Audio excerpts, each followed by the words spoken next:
Pero sí, genial, genial, ahora que descubrimos Zoom, creo que con la IA generativa estamos en un punto de inflexión, el punto de inflexión en la forma en que procesaremos, analizaremos y crearemos contenido visual.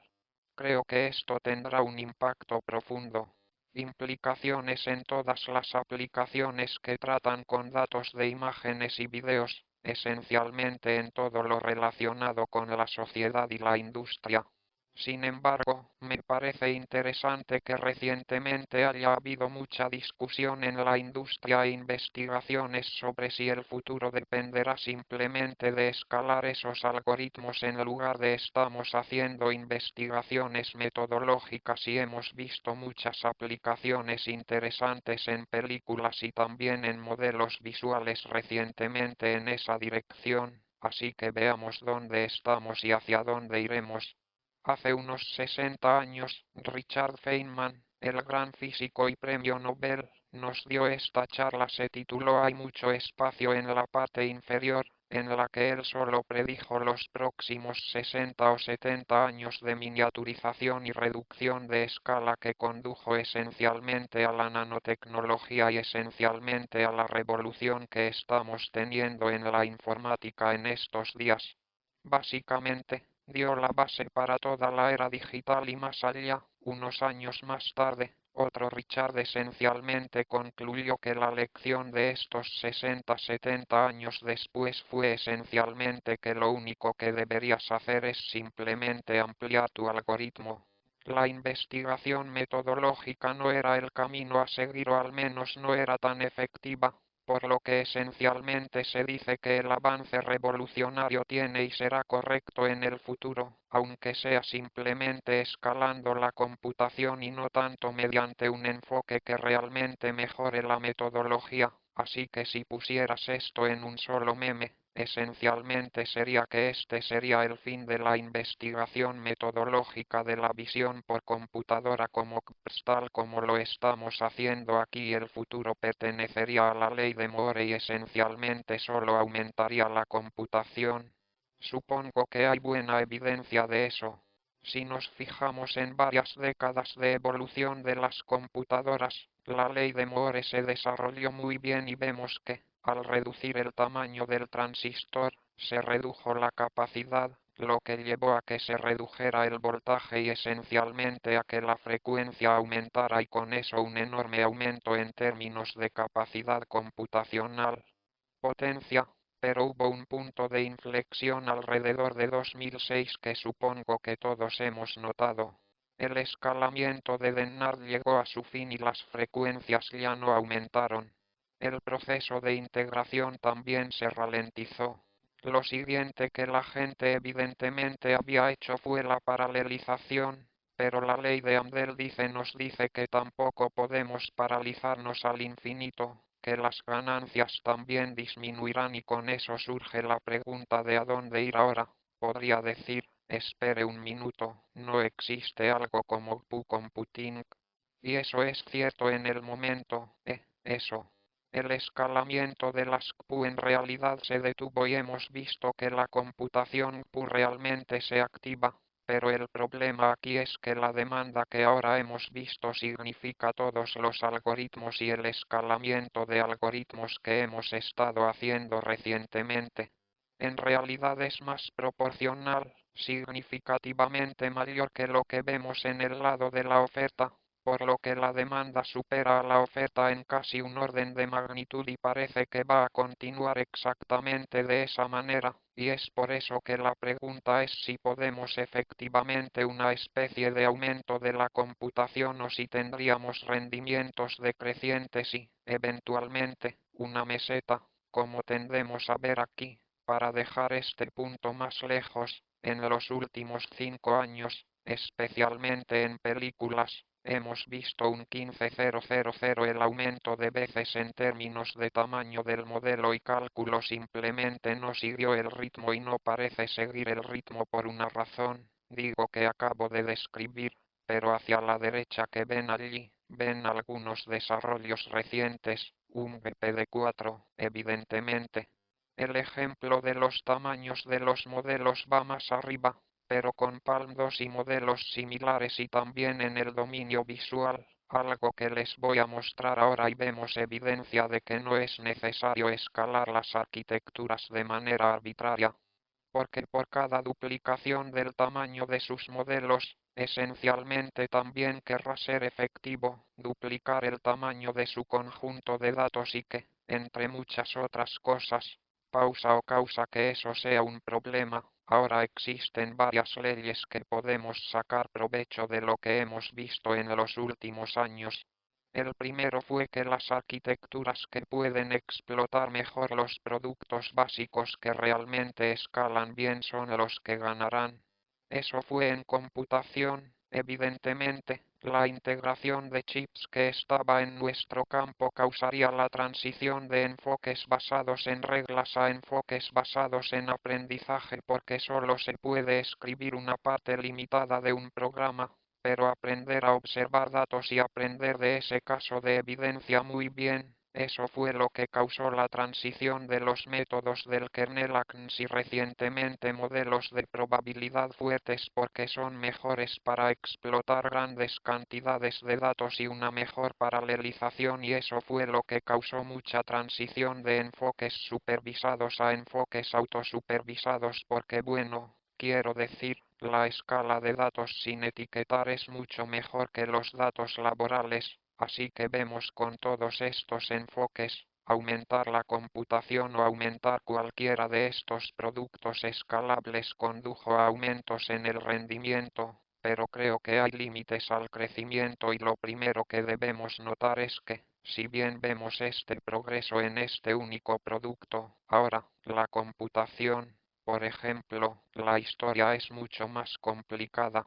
La computación, por ejemplo, ha sido el factor más consistente a lo largo del tiempo, pero si realmente quieres ver la historia, debes ver que el factor único ha eclipsado a muchos.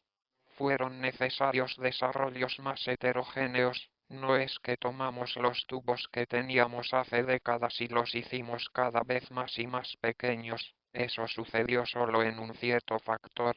Luego vino un cambio fundamental en la arquitectura. Cambio de paradigma a transistores que se hicieron más pequeños en ese momento.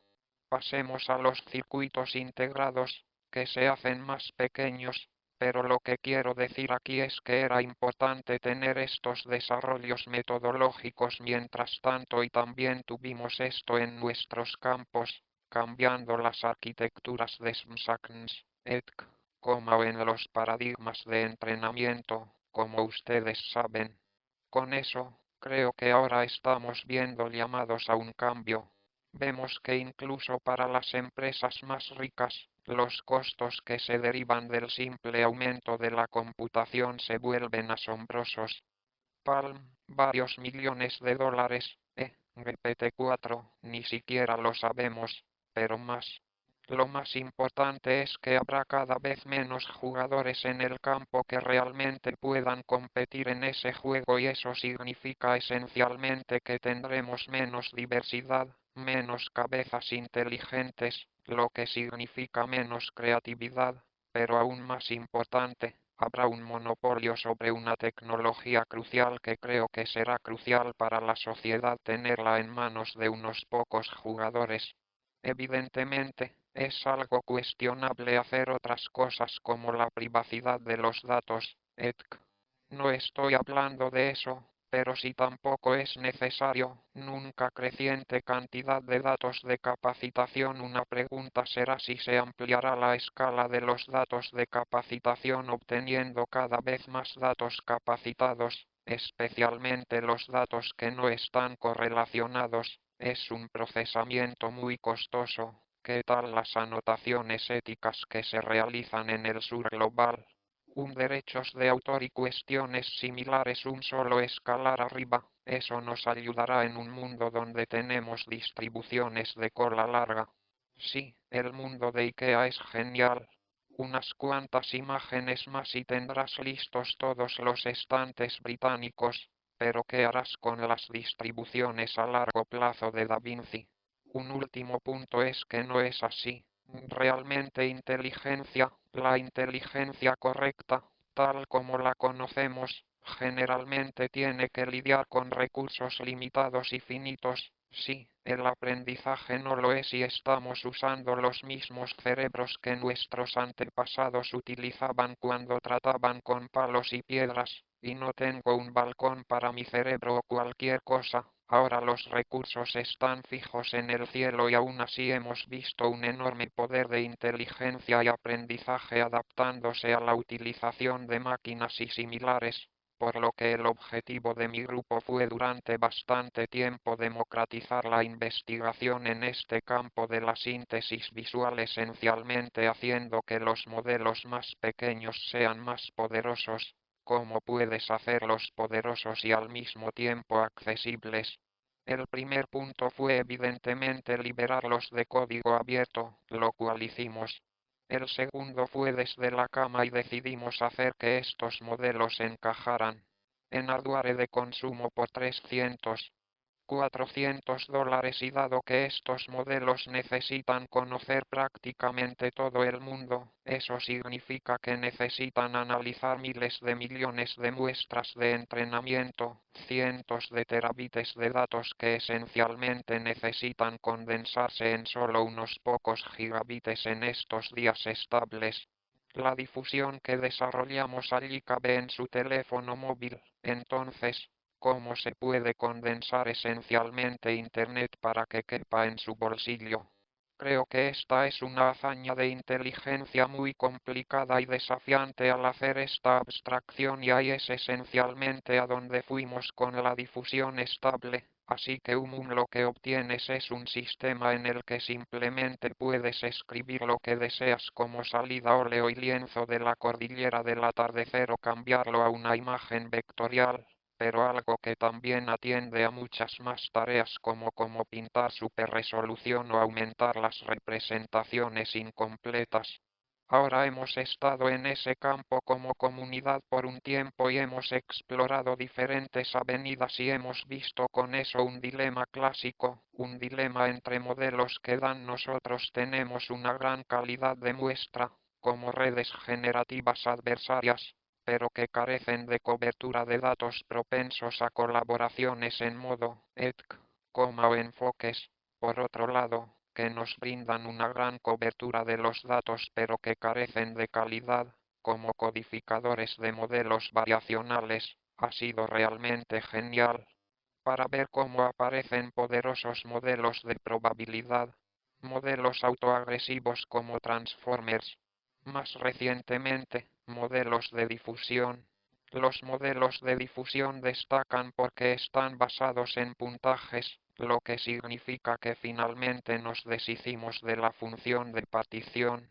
Tenemos un objetivo de entrenamiento estable, por lo que no hay optimización minimax, lo cual fue una tarea muy tediosa. Allí tenemos variables latinas que nos permiten la optimización, etc., pero evidentemente todavía son costosas de entrenar ahora. Supongo que en este taller no tengo que explicar cómo funcionan los modelos de difusión, pero concluimos directamente un problema que hemos observado con los modelos de verosimilitud, como los modelos de difusión, y es que, la fortaleza de estos modelos de verosimilitud fuertes se está convirtiendo al mismo tiempo en una especie de debilidad de aquellos significados que intentan albergar en cualquier en un poco y detallan la probabilidad de los datos, por lo que esencialmente se concentran en detalles que usted y yo no querríamos prestar atención a las diferencias entre las caras que ven allí en las diferencias correctas que no notaríamos y gastan de manera comparable. Pequeños detalles sobre cosas que realmente nos importarían en la semántica, las diferencias entre el género de la persona, la longitud del cabello y cualquier otra cosa. Entonces, ¿cómo podemos hacer que estos modelos se concentren más en la izquierda en la codificación de la semántica y con eso aprendan que, en realidad nos gustaría hacerlo? El enfoque de fuerza bruta sería simplemente aumentar el tamaño del modelo, con lo que toda la velocidad de la curva La curva de distorsión se empuja hacia la parte superior derecha con los problemas evidentes que mencioné anteriormente. La alternativa es que el modelo realmente se centre en lo significativo. Detalle que está ahí fuera, y eso es lo que hemos hecho cuando desarrollamos una difusión estable buscando una arquitectura como una unidad que intenta mapear desde el ruido al dominio hasta los datos de imagen, por ejemplo, pero no lo hace directamente, sino que aprende primero una percepción compresión. Un enfoque que entra en un dominio latente que comprime los datos de la imagen y el dominio latino y esencialmente dice que no me importa cómo está cada cabello individual en el pelaje de este muelle, solo me importa el color, la longitud aproximada y la dirección, pero no qué es cada cabello individual. Están haciendo y aprendiendo, luego también el decodificador para regresar y con eso tenemos esta compresión allí y luego los poderosos modelos de probabilidad viven en este espacio latino y pueden concentrarse en lo que son realmente buenos. En el aprendizaje de interacciones de largo alcance, por lo que vemos combinar el beneficio de las arquitecturas convolucionales con su sesgo inductivo y convertirlas en modelos de probabilidad que se centran en la interacción de largo alcance en lugar de estos detalles locales con los que no se puede hacer solo texto a imagen, sino muchas tareas diferentes desde el diseño hasta la superresolución de imágenes y similares. Y ha habido mucho trabajo basado en la difusión estable en estos pocos meses después. Los profesionales ahora tienen acceso a herramientas integradas en Photoshop Blender después de los efectos y enfoques como el control de red realmente aumentan el rendimiento de la difusión estable para ajustarlo rápidamente a diferentes tareas, pero miremos un poco más hasta ahora.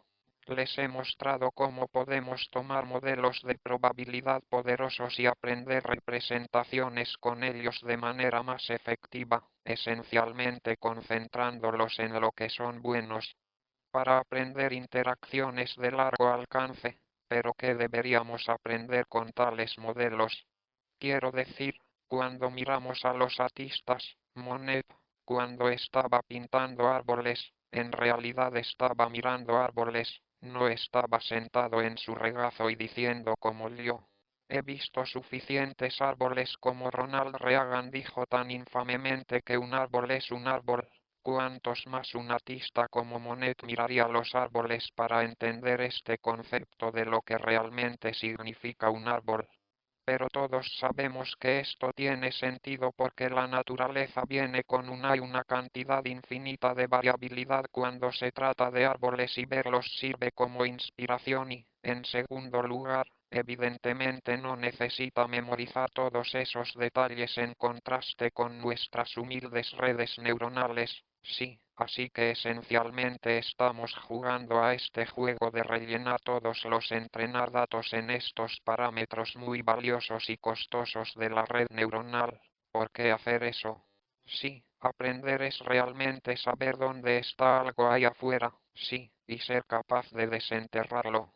Podemos optar por un enfoque más parecido a Monet, sí, y cuando queremos pintar algo, buscarlo donde está en línea sobre la marcha y eso es una especie de cambio de paradigma que intentamos impulsar con este trabajo que publicamos por última vez en Europa. La pregunta es realmente si es un cambio de paradigma porque otros como Aliosa lo habían hecho. Hice esto hace ya 20 años, esencialmente utilizando bases de datos y recuperación allí, y la idea ahora es esencialmente combinar estos poderosos modelos de probabilidad con otro enfoque que garantice que no estemos representando todos los detalles locales en un modelo tan generativo. En lugar de eso, estamos mirando la fecha en una base de datos de ejemplos de parches, por lo que simplemente estás recortando muchos parches del mundo allí almacenándolos en la base de datos y, a medida que haces la síntesis visual, básicamente buscas en esta base de datos por lo que en este caso, eso significó tomar imágenes emitidas de 20 millones de parches que recortamos de esta base de datos y el modelo de probabilidad puede luego concentrarse en aprender la composición de esos parches, lo que no necesita memorizar el contenido de cada individuo de esos parches. Entonces, ¿cómo funciona eso? Estamos analizando un enfoque semiparamétrico, tomamos neurosíntesis y, como de costumbre, toma una imagen de entrada y desea reconstruir esta imagen en el medio, es un modelo autorregresivo o su modelo de difusión, pero en lugar de aprender directamente esta distribución que ve allí hacia la izquierda, supongo que debería quedar claro que si condicionamos esta distribución a parches que sean significativos para la tarea de síntesis, la vida sería más fácil ahora, así que considere los parches en la parte inferior si quiero sintetizar este ego que tiene esos parches. ¿Qué ves al lado de este águila? Estos parches de recuperación, estos vecinos más cercanos definitivamente deberían hacer que tu síntesis de este águila sea más fácil y eso es exactamente lo que estamos haciendo ahora antes de llegar ahí arriba. Cuando quieras sintetizar este parche, básicamente puedes condicionarlo en los vecinos más cercanos y eso simplifica la tarea de síntesis no directamente los vecinos más cercanos sino una codificación de clip de esos vecinos más cercanos y tanto esta codificación de clip como este enfoque de vecino más cercano son en realidad fijos, no son una inferencia más ajustada, entonces significa que nosotros no tenemos acceso a los datos del tren. Solo estamos utilizando una base de datos que puede ser diferente del conjunto de entrenamiento e incluso podemos cambiar esto durante las pruebas y luego simplemente podemos cambiar las tareas intercambiando la base de datos aquí condicionada a algo que es similar o condicionado en un mensaje de texto y encontrar muestras de esta condición de base de datos en este mensaje de texto o cosas similares, pero lo más importante es que en realidad puedes intercambiar esta base de datos post-hoc después del entrenamiento, así que digamos que entrenas en ImageNet y construyes un modelo que pueden hacer una síntesis visual, están en ImageNet y luego post-hoc cambia esta base de datos por algo que provenga de LaTeWiki. En ese caso el modelo recupera parches que ahora son parches estilísticos y esencialmente realiza una transferencia de estilo de manera cero sin ser nunca entrenado en eso, así que puedes imaginar el potencial de un enfoque como ese. Simplemente intercambiando una base de datos desde la que haces tu retriever sin ningún entrenamiento adicional, puedes intercambiar tareas y acercarte directamente en una dirección diferente. Ahora puedes decir espera un minuto como semi-NF o QS paramétricos, lo sé bien y simplemente impulsan las cosas desde el entrenamiento en un dominio de prueba y eso debe ser más lento, pero no tanto. Gracias a Google y al escaneo de la biblioteca, la recuperación aproximada del vecino más cercano es súper rápida, por lo que tarda 100 milisegundos y no agrega nada. Costo adicional y, de hecho, ahora podemos hacer que el tamaño del modelo sea significativamente más pequeño como se ve aquí. Sí, el tamaño del modelo es significativamente más pequeño y eso en realidad conduce a un aumento de 10 veces en la velocidad computacional y el tiempo de inferencia, así que en resumen, no aprenda las muestras en sus valiosos parámetros de su modelo autorregresivo y de difusión. En lugar de eso, estos poderosos modelos de probabilidad se concentran en lo que son buenos para aprender composiciones de las muestras, lo que conduce a tamaños de modelo más pequeños, mejora su rendimiento y también permite una transferencia post-hoc muy conveniente de modelos a dominios novedosos. Con eso quiero cambiar de tema a una última parte que quiero mostrarles y que en realidad responde a la pregunta de cómo podemos entender realmente nuestro mundo porque creo que, además de diseñar herramientas que son excelentes para la industria y para una sociedad y tengo bastante valor allí, pero creo que eso es realmente lo que también hacemos aquí, usar visión como una herramienta para comprender realmente nuestro mundo, y para eso necesitamos responder las grandes preguntas que cada niño respondería en ese particular situación. La gran pregunta: ¿qué pasaría si pinchara una pila de vasos allí en el fondo? ¿Qué pasaría? Y eso es con lo que no juega cada niño pequeño. Ojalá no sean estas torres de vidrio sino con ladrillos. ¿Qué pasaría si pinchara uno de ellos? Estos bloques allí, ¿cómo reaccionaría la naturaleza?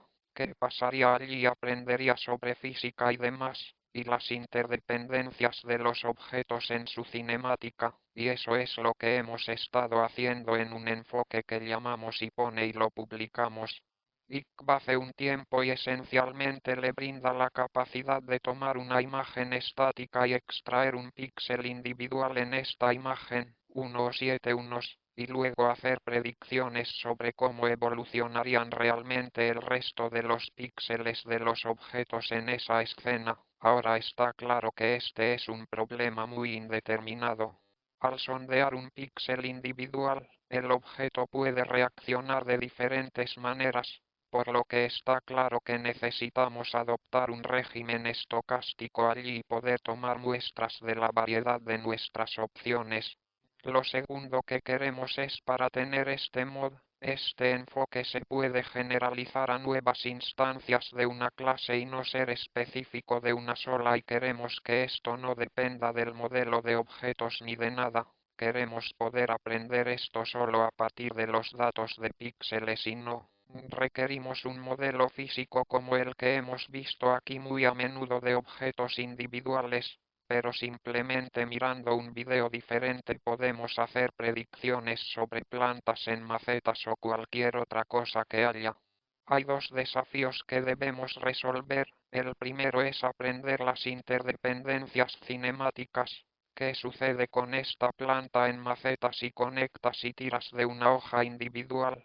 ¿Cómo reaccionan el resto de los píxeles? ¿Cuáles son las dependencias internas entre diferentes hojas? Y la segunda es que ahora queremos poder generalizar a objetos novedosos.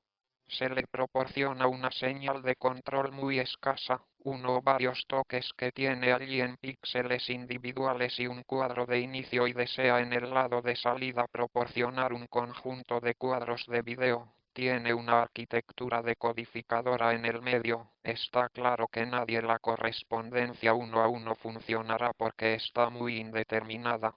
Simplemente no conoce las interdependencias cinemáticas entre este píxel que se le proporciona y el movimiento que se le proporciona y los otros píxeles que están alrededor, por lo que necesitamos aprender estas interdependencias cinemáticas, y para eso estamos utilizando una red neuronal condicional y vertical que esencialmente aprende una representación cinemática de cómo reaccionan todos los píxeles y nos brinda una correspondencia uno a uno entre esta representación latina que estamos aprendiendo y el video que realmente nos gustaría que saliera y viniera condicionado a esta señal de control que el usuario ha proporcionado. Si luego coloca encima de eso un enfoque de video GIF o cualquier otra cosa para unir estos fotogramas individuales, puede decodificarlo en el entrenamiento de video funciona tomando una secuencia de video y codificándola en esta representación latina, y como ahora esto es un mapeo biyectivo, me refiero a una red neuronal vertical,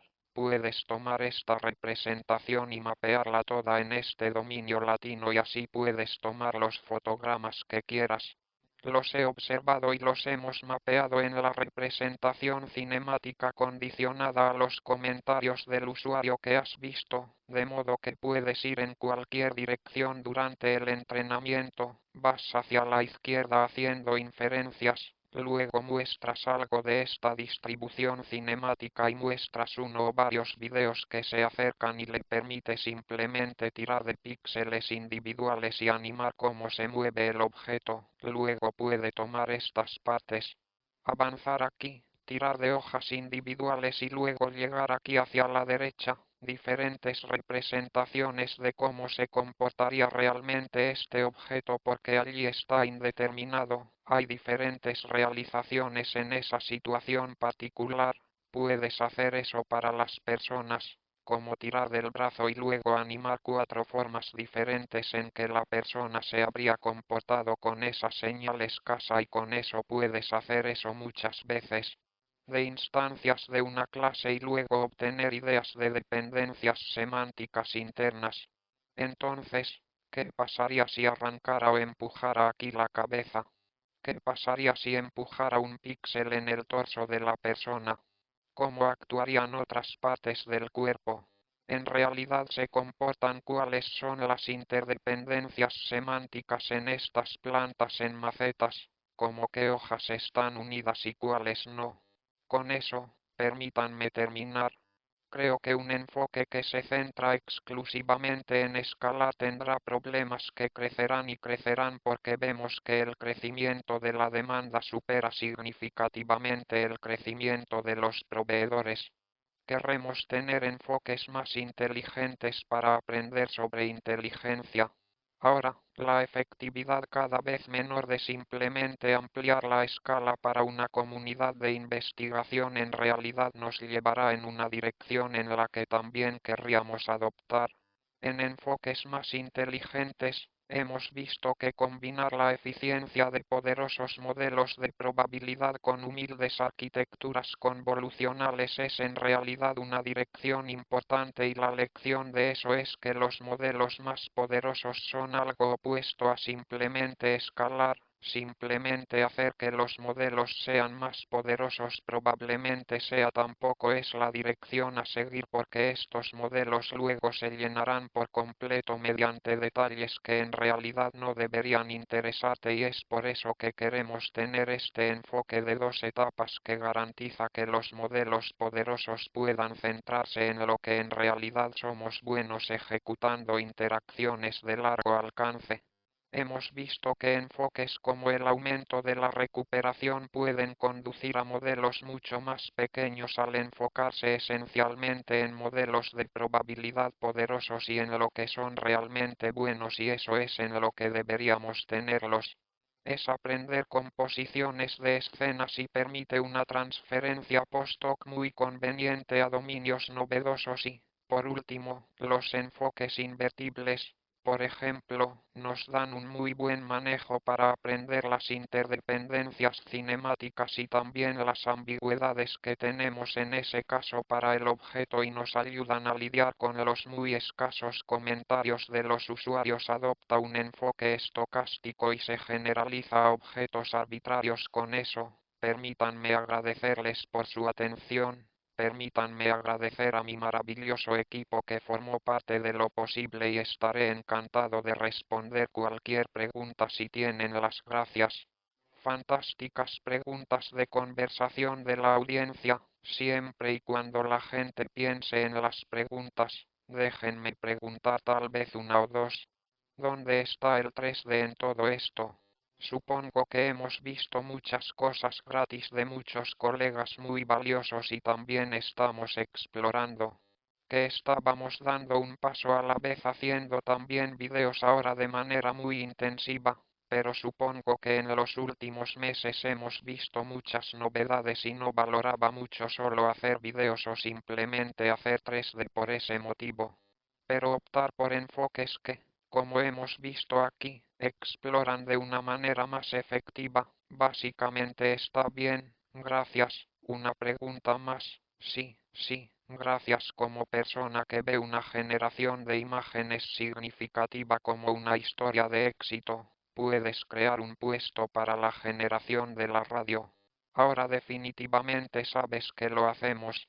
Las generaciones no son tan buenas, pero ¿cuándo crees que sucederá? ¿Qué es una especie de historia de éxito para la generación de imágenes? Sí, repite esa historia en la generación de videos, como dije brevemente en breve, ¿cuándo veremos? Lo mismo que hemos visto en fotos y videos en imágenes estáticas. Supongo que, como acabo de señalar, Me sorprendió lo rápido que la gente adoptó enfoques como la difusión estable en el dominio del video y hemos visto bastante allí.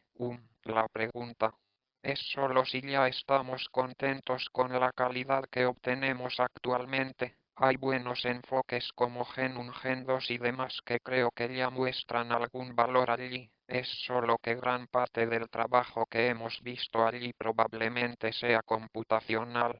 Es tan desalentador que no han desatado completamente el potencial que existe entre el público en general, pero supongo que estamos a punto de llegar allí, por lo que mi predicción sería bastante pronto.